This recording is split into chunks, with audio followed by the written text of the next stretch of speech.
Back बच्चों, एक बार फिर से आप लोगों का स्वागत है NCERT सॉल्यूशन में। तो कल हम लोगों ने जहाँ तक पढ़ लिया था उसके आगे की चर्चा हम लोग आज करेंगे।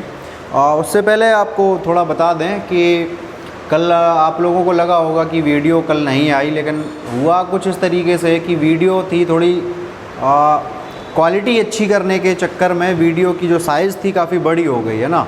तो इस वजह से कि चूँकि मोबाइल से अपलोडिंग करते हैं तो 2 मोबाइल है मेरे पास, दोनों से डेटा हो गया ख़त्म। डेटा ख़त्म हो गया तो वीडियो अपलोड नहीं हो पाई। फिर वो रात में 12 बजे हुई, उसके बाद फिर मैंने सुबह उसको पब्लिश किया। तो कोशिश तो हमारी यही है कि डेली हम वीडियो डालें, लेकिन कई बार ऐसा हो जाता है क्लास तो बन जाती है लेकिन वो डेटा के चक्कर में क्लास पब्लिश नहीं हो पाती है। ठीक है, तो आप लोग परेशान ना हो, कोशिश कर रहे हैं हम जल्द से जल्द कनेक्शन वगैरह अगर ज़रूरत पड़ती है तो वो इंटरनेट कनेक्शन भी लिया जाएगा। चूँकि पिछले 5 महीने से कोचिंग संस्थान बंद है तो इस वजह से थोड़ी दिक्कत है, लेकिन फिर भी हम कोशिश करेंगे कि अच्छे से अच्छी व्यवस्था आपको दे पाएँ, है ना। एक बच्चे का कमेंट आया था कि सर लाइव क्लास लिया करिए, तो लाइव के लिए बेटा थोड़ा डेटा की ज़रूरत पड़ती है और डेटा की समस्या है।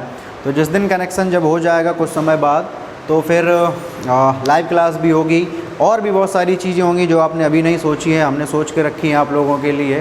तो वो सारी चीज़ें करेंगे, अच्छा करेंगे और धीमे धीमे प्रोसेस होता है कि धीमे धीमे ऊपर की तरफ बढ़ा जाता है। एकदम से हम अच्छा नहीं कर सकते, है ना। जो इसीलिए हम आपसे कहते रहते हैं कि जो भी कमियां हों वो आप हमें बताते रहिए, ठीक है। तो चलिए, बहुत बहुत धन्यवाद आप लोगों का कमेंट्स करने के लिए, ठीक है। तो आज हम लोग कल के टॉपिक को कंटिन्यू कर रहे हैं। तो अब हम लोग देखेंगे कि भाई उसी के आगे तो संसाधन नियोजन की बात आज हम लोग करेंगे। सबसे पहले स्टार्टिंग में जो हेडिंग मैंने बनाई है संसाधन नियोजन, ठीक है।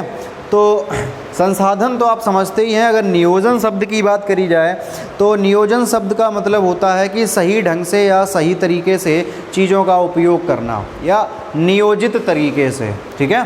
तो संसाधन नियोजन में अगर हम लोग बात करें तो भाई देखिए, सीधी सी बात है कि संसाधन तो हमारे पास बहुत हैं, लगभग सभी संसाधन हमारे देश में पाए जाते हैं, लेकिन हमारे देश में विविधता है, ठीक है। विविधता मतलब वेरिएशंस हैं, ठीक है। उन वेरिएशन की वजह से क्या होता है कि कोई भी संसाधन ऐसा नहीं है कि हर जगह फैला हो।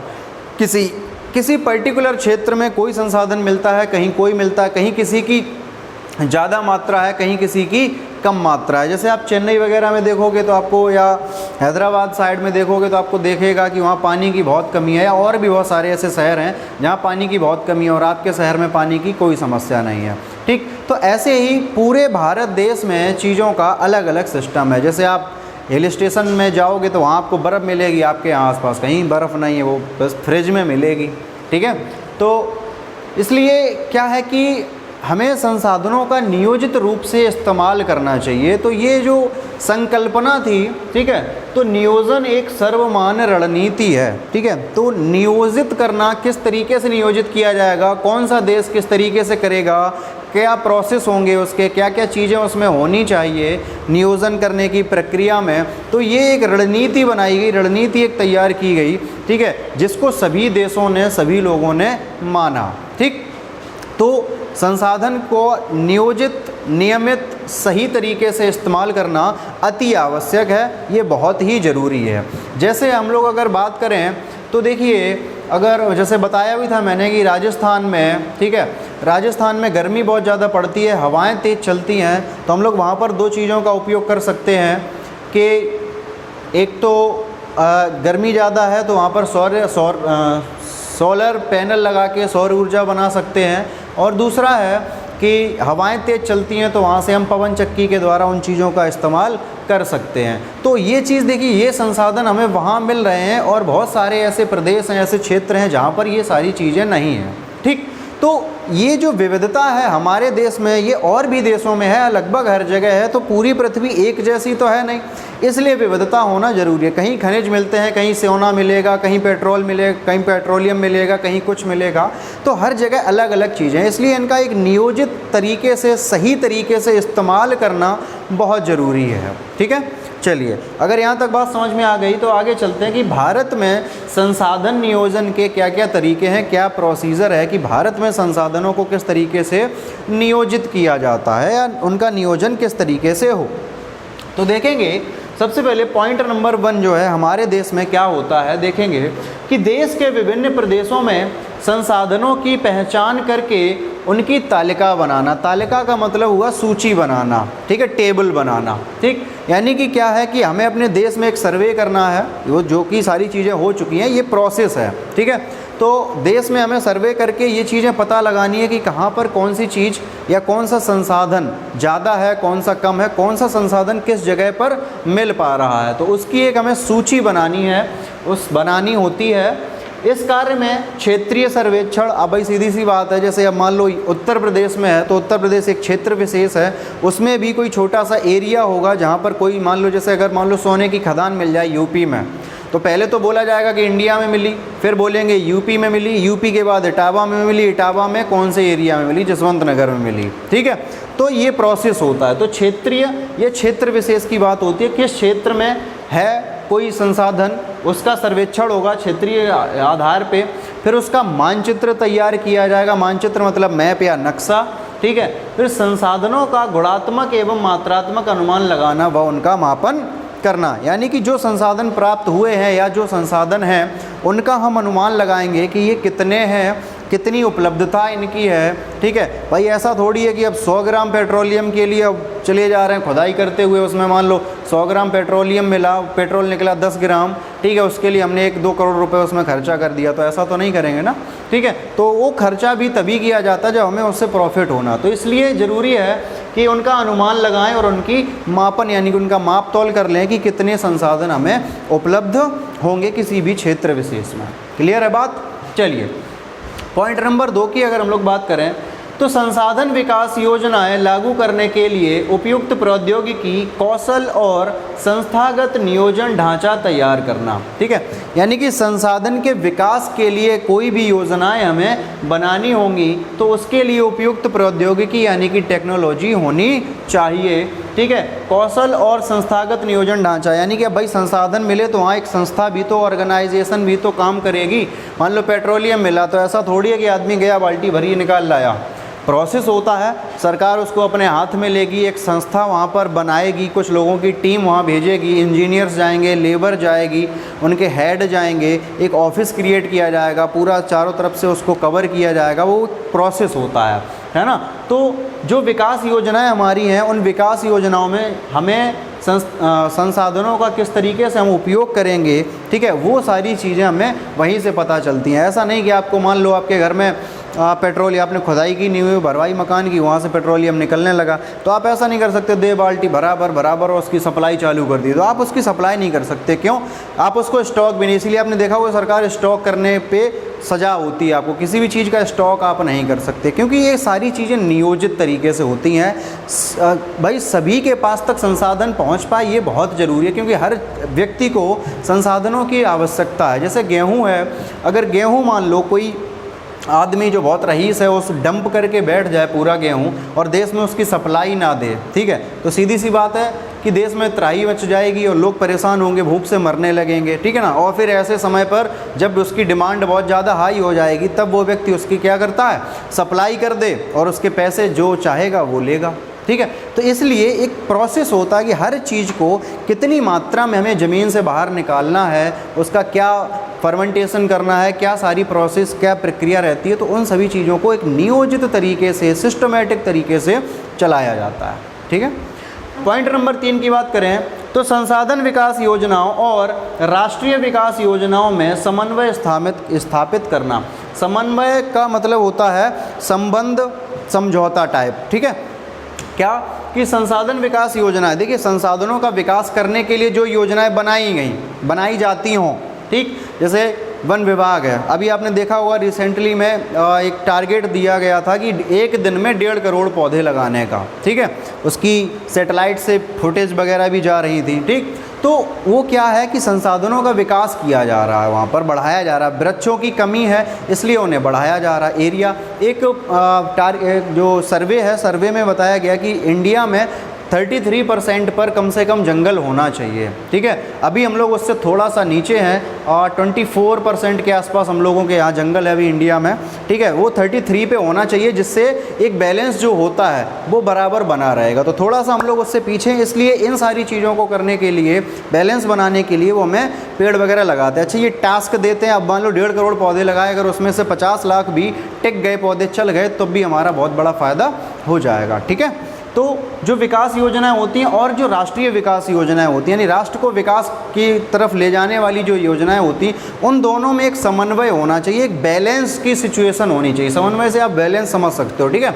उनमें एक बैलेंस की सिचुएशन होनी चाहिए। जैसे ऐसा नहीं कि राष्ट्र के विकास के लिए आपको नेशनल हाईवे की ज़रूरत है कि हाँ साहब ज़रूरत है तो बना दो, तो बनाने के लिए ज़रूरी है कि आप पर्यावरण का भी ध्यान रखें। अब ऐसा नहीं कि आपने नेशनल हाईवे 100 किलोमीटर का निकाला, अब उस 100 किलोमीटर में आपने जितनी भी ज़मीन आ रही थी जिस पे खेती की जा सकती थी, अच्छी उपजाऊ ज़मीन थी, उसके ऊपर से आपने निकाल दिया, तो वो ज़मीन ख़राब हो गई।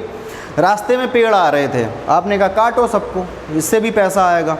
तो आप इन चीज़ों का समन्वय बिठाना बहुत ज़रूरी है कि हाईवे आपको इस तरीके से इस प्रोसेस एक करना होगा, उसमें छानबीन करनी होगी, योजना सही तरीके से बनानी होगी कि भूमि का कम उपयोग हो, ऐसी भूमि का ज़्यादा उपयोग हम लोग कर लें जिसका कोई उपयोग नहीं है, जो बंजर भूमि पड़ी हुई है, बेकार पड़ी हुई है, जिस पे खेती नहीं होती है, उसका उपयोग कर लें हम, ठीक है। पेड़ पौधों को कम से कम कटवाएं, कटेगा ठीक है, जायज़ सी बात है कटेगा, लेकिन कोशिश करें कि अगर मान लो 100 पेड़ कटे तो 50 लगवाने का भी हम लोग ख्याल रखें, ठीक है। जैसे कोई देश है, शायद अमेरिका का ही है, एग्जैक्टली मुझे कंफर्म नहीं है, लेकिन वहाँ पर ये प्रोसेस चलता है कि अगर सरकार भी मान लो कोई विकास कर रही है, सड़क चौड़ी कर रही है, नाली बनवा रही है, तो उसको अगर एक पेड़ कटवाने की ज़रूरत पड़ती है तो वहाँ की पब्लिक से सिग्नेचर पहुँचते हैं, मतलब परमिशन वहाँ पर पब्लिक देती है कि आप क्या करोगे कि सभी लोग साइन करके दो कि हाँ ठीक है इस पेड़ को काट लो, लेकिन इस पेड़ की जगह, ठीक है, यानी इस पेड़ के स्थान पर एक पेड़ आपको लगाना ही पड़ेगा, यानी एक काटा तो एक पेड़ आपको लगाना ही पड़ेगा। ये एक सिचुएशन वहाँ पर बना रखी है, लेकिन जबकि हमारे यहाँ पर अभी उतनी समस्याएं भी नहीं हैं, अच्छा खासा जंगल है हमारे यहाँ पर, तो उतना नहीं, लेकिन हम इतना तो कर ही सकते हैं कि कोशिश करें कि बीच में जो भी ऐसी ज़रूरी चीज़ें, इंपॉर्टेंट संसाधन हमारे जो आ रहे हैं, उनको हम बचाते हुए साइड से निकल जाएँ, तो हमारा काम भी हो जाएगा और संसाधन भी बने रहेंगे। या अगर वो कुचल जाते हैं किसी कारणवश तो उनका हम दोबारा बना सकें। खेती है, ठीक है, अब जैसे मान लो अच्छी खेती से निकालना पड़ा, मजबूरी हो गई, चूँकि हाईवे हैं शॉर्टकट देने पड़ते हैं, तो अगर मान लो खेती ख़राब होती है तो हमें फिर क्या करना होगा, जो बंजर भूमि है उसमें जिप्सम वगैरह का उपयोग करके, खाद वगैरह लगा के उसको सरकार के द्वारा अच्छा कराना चाहिए, जो खेती के लायक वो बन जाए, या उसका कुछ और उपयोग करना चाहिए। तो संसाधनों का हमें सही तरीके से अगर हम इस्तेमाल करेंगे तो समस्याएँ बहुत ज़्यादा नहीं हैं। अभी हमारे देश में तो काफ़ी कम समस्याएं हैं, और जो देश हैं उनमें काफ़ी समस्याएं बढ़ गई हैं, ठीक है। तो हमें अगर सही तरीके से चलेंगे, नियोजित तरीके से चलेंगे, तो आगे आने वाले समय में हम इन सारी समस्याओं को सुलझा सकते हैं, ठीक है। चलिए उसके बाद आ जाते हैं, अगली हेडिंग है जो आपके पास, वो है संसाधनों का संरक्षण, ठीक है, संसाधनों का संरक्षण, ठीक है। तो संसाधनों का संरक्षण, संसाधन नियोजन लगभग एक जैसा ही है, एक जैसी ही बात है, यानी कि संरक्षण का मतलब होता है संरक्षित करके रख लेना अपने पास, यानी कि उनका बचाव करना, ठीक है। तो अब संसाधनों का संरक्षण के लिए भाई हमें पता है कि जो संसाधन है हमारे, उनके बारे में अगर हम लोग बात करें तो सारे के सारे जो संसाधन है वो मनुष्य के लिए बहुत ही ज़्यादा आवश्यक हैं। अब मनुष्य के लिए आवश्यक हैं, मनुष्य संसाधनों पर डिपेंड होता चला जा रहा है धीमे धीमे, उनकी महत्व, संसाधनों का जो महत्व है मनुष्य की लाइफ में बहुत ज़्यादा बढ़ रहा है। इसलिए हम क्या करते हैं, कल भी मैंने बताया था कि उनका अंधाधुंध दुरुपयोग करना शुरू कर देते हैं, कि बिल्कुल लालच की दृष्टि से, मैंने कल पॉइंट भी लिखाया था कि लालचवश कुछ लोग होते हैं जिनके लालचवश संसाधनों का दुरुपयोग होता है। तो लालचवश हम क्या करते हैं, चीज़ों को वेस्ट करना शुरू कर देते हैं। जैसे चंदन की लकड़ी है, अब उसका जितना उपयोग है, जितना आपको चाहिए आप उतना यूज़ करिए, उसके बाद उसको लगाइए भी तो। अब आप जंगल चंदन के आप क्या तस्करी, जिसको शब्द बोलते हैं, तस्करी करना शुरू कर दिया आपने, है ना। तो तस्करी में क्या होगा, अब आप केवल अपना पर्सनल प्रॉफिट देख रहे हो, कल को अगर वो वृक्ष बिल्कुल ख़त्म हो जाएगा तब क्या करोगे आप, फिर कहोगे शीशम काट लेंगे साहब, हमें क्या, हमें तो पेड़ ही तो काटना है, ठीक है। तो ऐसा नहीं है, आप अपने लिए पीछे जगह भी तो बनाते चलिए भाई। आपने यहाँ से एक पेड़ काट दिया, वहीं एक लगा दो, आगे बढ़ जाओ, है ना। अब उसमें जो मान लो अगर 100 रुपये का पेड़ आपका जो काटा वो बिका, उसमें 5 रुपये का एक पौधा अगर आप लगा दोगे तो जब तक आप जंगल ख़त्म करोगे तब तक पीछे से जंगल पुनः उत्पन्न हो जाएगा। तो ये एक प्रोसेस होता है। लेकिन होता क्या है कि लालच तो लालच है, लालच के चक्कर में आके लोग क्या करते हैं और सोचते नहीं उन चीज़ों के बारे में। उन्हें उस चीज़ से बिल्कुल मतलब नहीं होता कि हमारे आगे आने वाली पीढ़ी का क्या होगा, ज़िंदा रह पाएगी नहीं रह पाएगी, कैसे रहेगी। वो एक ही नारे में रहते हैं, अरे भैया हमारी तो कट गई, मौज से कट गई। अब तुम्हारी तो कट गई, लेकिन सामने आगे आने वाले लोगों की चिंता करना भी तो आपका ही फ़र्ज़ है ना। चलिए खैर, तो इसी विचार पे महात्मा गांधी ने एक बात कही थी जो मैंने यहाँ पर लिख रखी है। इसको मैंने डबल कोड में लिख रखा है, ठीक है। तो इसको डबल कोड बोलते हैं। किसी भी व्यक्ति के द्वारा कही गई बात अगर आप अपने पेपर में लिखते हो तो वो आपको एज इट इज़ लिखनी होती है, उसमें कोई भी परिवर्तन नहीं आता, और उसको हम डबल कोड में ब्लैक पेन के द्वारा लिखते हैं, ठीक है। तो ये ज़रूरी होता है। अगर आप इस बात को पेपर में आप लिख सकते हो, कोई समस्या नहीं है। अगर आप इस पे कहीं लॉन्ग आंसर या शॉर्ट आंसर कुछ भी लिख रहे हो तो आप इसको लिख सकते हो, अच्छी बात है। पढ़ेंगे ज़रा इसको, समझेंगे क्या है। महात्मा गांधी ने कहा कि हमारे पास हर व्यक्ति की आवश्यकता पूर्ति के लिए बहुत कुछ है, लेकिन किसी के लालच की संतुष्टि के लिए नहीं। महात्मा गांधी ने यही बात बोली कि भाई हमारे पास संसाधन इतने हैं कि जनसंख्या जो हमारे पास अभी है उसके हिसाब से हम चीज़ों को, मतलब जो संसाधन है वो हर व्यक्ति में बराबर बंट सकते हैं। बराबर बांटने का मतलब उनकी पहुंच हर जगह तक हो सकती है और कोई भी व्यक्ति परेशान नहीं होगा, ठीक है। लेकिन उन्होंने कहा कि भाई किसी के व्यक्ति की लालच की पूर्ति हम नहीं कर सकते। सीधी सी बात है। अब कोई आदमी लालच में ही आ जाए कि नहीं पूरा जंगल हम ही लेंगे, इस पूरे जंगल को हम हथियाएंगे, तो ये तो गलत बात है। भाई झोपड़ी आपको बनानी है, मुझे भी बनानी, लकड़ी आपको भी चाहिए, मुझे भी चाहिए। एक पेड़ तो आपका हो गया, एक पेड़ मेरा हो गया। लेकिन अगर हम दमदार हैं, लाठी की दम पे आ गए, यहाँ कौन तुम, हम कहाँ, चले निकलिए यहाँ से, तो अब वो समस्या खड़ी हो जाती है। जैसे तालाब का पानी, मान लो पूरे गांव का तालाब, पूरे गांव में एक तालाब है, सभी लोग उससे पानी प्राप्त कर रहे हैं पीने के लिए, नहाने धोने के लिए, ठीक है। अब कोई बाहुबली आ जाए वहाँ पे, कहे हाँ कहाँ से, इन मालिक इसी गांव से, कहीं इसी गांव से, लट मेरा तालाब है। तो ये समस्याएं पैदा हो जाती है वो लालच की वजह से। आदमी अपना केवल पर्सनल प्रॉफिट देखता है कि हाँ बस मेरे पास पैसा आता रहे, मेरा पेट भरता रहे। अच्छा, लालच का पेट कभी नहीं भरता, ठीक है। तो यही बात उन्होंने बोली। इसके आगे भी, यानी कि इसका मतलब क्या हुआ वो भी देख लें कि हमारे पास पेट भरने के लिए बहुत कुछ है, लेकिन पेटी भरने के लिए नहीं। पेट और पेटी, बड़ा अच्छा संबंध यहाँ पर शब्दों का रखा उन्होंने कि हमारे पास पेट भरने के लिए तो पूरा पर्याप्त संसाधन है, सारी चीज़ें हमारे पास उतनी हैं जितनी होनी चाहिए उतनी हैं, लेकिन पेटी भरने के लिए हमारे पास संसाधनों की कमी पड़ जाएगी। क्योंकि फिर लोग यही काम करने लगेंगे कि भैया हाँ नहीं मेरा है, सब मेरा है, सब मेरा ही है। तो उस चक्कर में जो गरीब तबका होगा, जो गरीब लोग होंगे, कमज़ोर लोग होंगे, वो दबते चले जाएंगे और उनके लिए समस्याएं खड़ी होती जाएंगी। तो बहुत अच्छी बात है, आप इसको नोट कर लीजिएगा। पेपर में लॉन्ग आंसर में आप इसको आसानी से लिख सकते हो, ठीक है।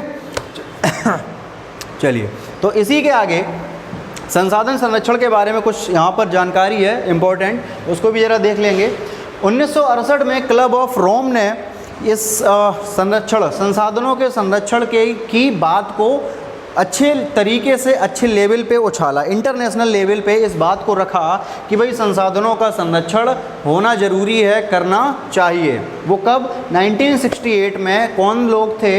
Club of Rome. रोम में कुछ लोगों का एक क्लब था, उन लोगों ने इस तरीके से बात रखी। दोबारा कुछ समय बाद 1974 में एक पुस्तक थी जिसका नाम था स्माइल इज़ ब्यूटीफुल। इसके राइटर थे सोमेसर। इन्होंने भी क्या किया कि जो गांधी जी की जो ये बात थी जो हम लोगों ने यहाँ पर पढ़ी, इस बात को उठाकर एक पूरी बुक को बनाया, यानी इस बात को मेन फोकस में लेते हुए इस किताब को बनाया, स्माइल इज़ ब्यूटीफुल। यानी कि इन्होंने भी 1968 के बाद 1974 में इस मुद्दे को फिर से उछाला, उठाने की कोशिश की।